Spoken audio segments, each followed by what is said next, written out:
What are some of the newest things in New York City that you need to visit, and what's coming up in 2020? This is a great list. Stay tuned till the end.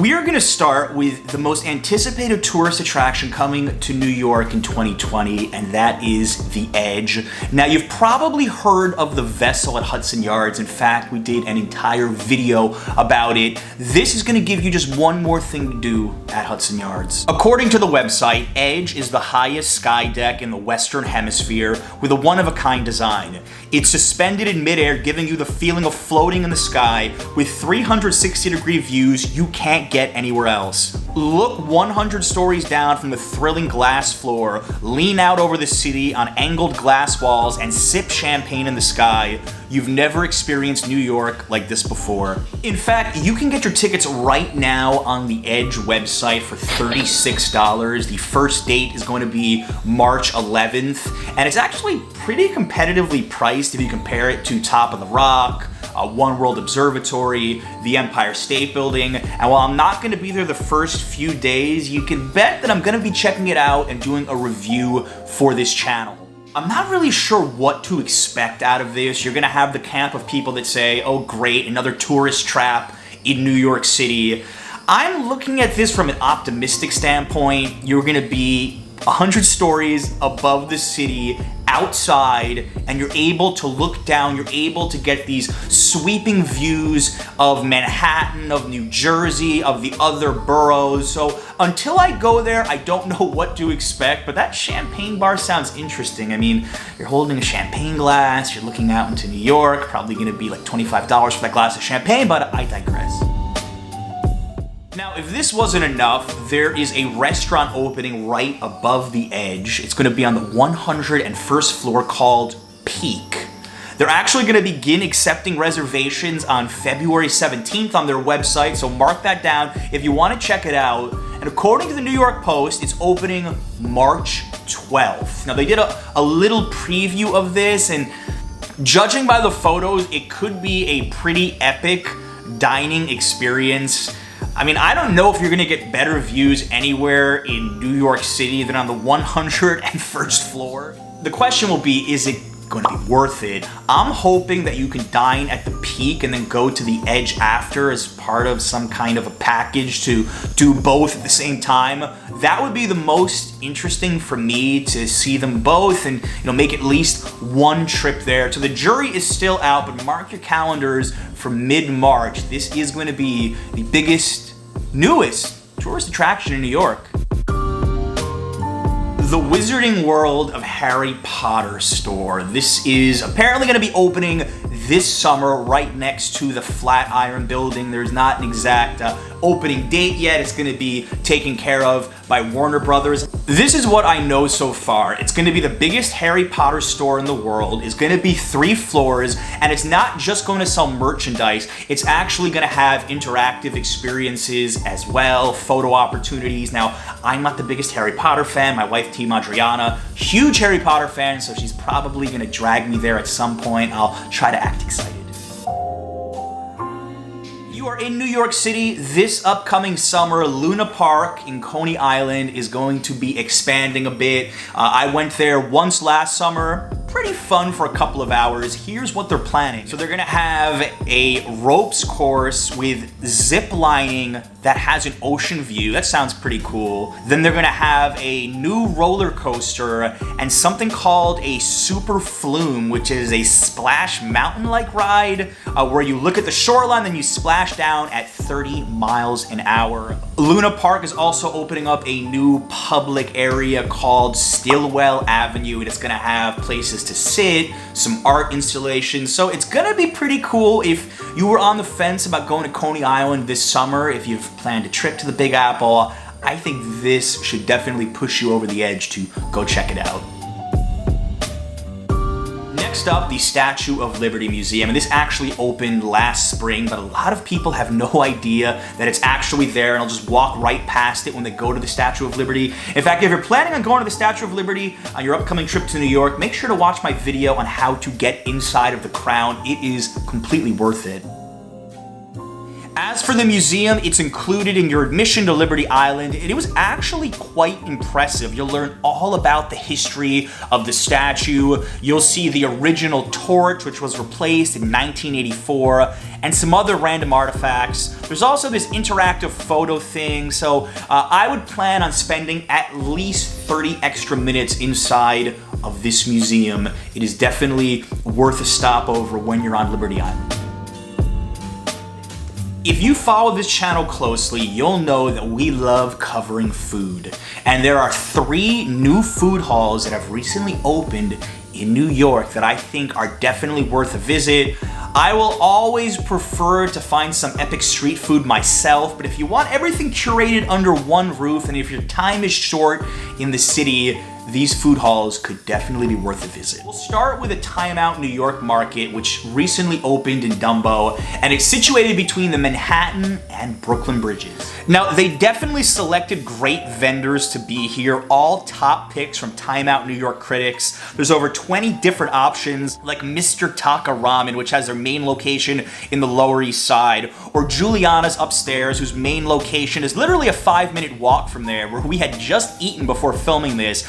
So I decided to try some dessert at Ice and Vice, and the chocolate milkshake really hit the spot. Oh my god, this is so good. The best part of the whole experience is going upstairs to the public rooftop for one of the best views of the Brooklyn Bridge and Manhattan skyline that I know of. Seriously, if you don't want to eat anything at the Time Out New York Market, go to the roof, it's free, take some photos. Next up in the Lower East Side of Manhattan is Essex Market. Now, while it existed here before, it recently got a serious facelift, and I went myself just yesterday. I was blown away by how big this market was. Like the original market, you can actually buy groceries inside. There's also 25 vendors scattered between 2 floors with a really diverse selection, like the Ni Japanese deli, or this Moroccan kitchen looked super tasty. Make sure to go to the basement where they have some small sit-down joints, like Veselka, an East Village favorite for pierogies, or little stalls with ramen and pho.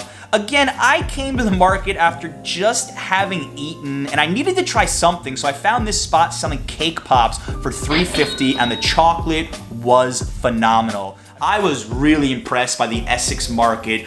Definitely put this on your radar if you're gonna be in the East Village or Lower East Side. The other food hall I'm gonna talk about on this video, just opened in December, has gotten practically no attention and maybe more unique than the other 2. It's called The Deco, and it's just a short walk from Times Square. It's aptly named because of the Art Deco design and has some interesting vendors inside, from Mexican to Brazilian. We decided to try Nonsense Comfort Food, a Vendy Award winner and smorgasbord favorite. We'd never eaten Afghani food before, and the Mantu dumplings with beef and onion turned Team Adriana into a believer.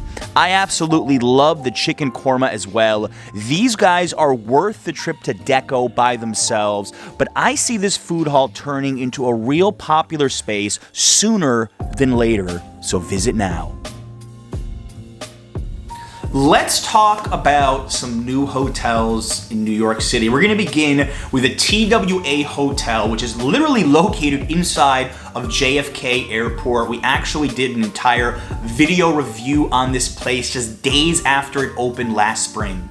I mean, this place has the retro 1960s theme down pat. I actually think it's a far better destination just to go visit than to stay at, as the rooms start at $250 for a night, although you cannot beat those views of the runway from the runway view room. So if you're an aviation geek, it actually may be worth it to stay here, but the rooms have some funky touches. My advice is go here just to have a cocktail inside an old airplane called Coney. Take cool photos in the lobby. Completely worth a trip, even if you're at JFK. It's inside Terminal 5, so just walk across the street from the JetBlue terminal and the hotel is right there. So if you need an excuse for something to do during a layover, or if you're early for your flight to New York, definitely check out the TWA Hotel. Another hotel that opened in New York just this past summer is called the Equinox Hotel in Hudson Yards. And if that name sounds familiar, it's because Equinox is a luxury gym company, which is now moving into the hotel sphere. I managed to get footage from another YouTuber of his stay there. If you want to check out that video, go to the card linked above. These rooms aren't going to be very cheap. In fact, it starts at a little under $500 a night during the winter and goes to $700 or more on weekends. That being said, the rooms are really nice. You'll also have a view of the vessel. You'll have access to one of the nicest gyms in the city at 60,000 square feet, a spa. Heck, if $500 a night is no sweat for you if you want luxurious 5-star accommodations at Hudson Yards, Equinox Hotel could be worth it for you. However, for me, I just think it's too expensive, but I'm also not really considering myself a luxury traveler. Another big name chain coming to New York City is Richard Branson and Virgin. They are opening up a hotel at some point in 2020. It hasn't been determined exactly when. It's gonna be 39 stories tall at Broadway and 30th Street.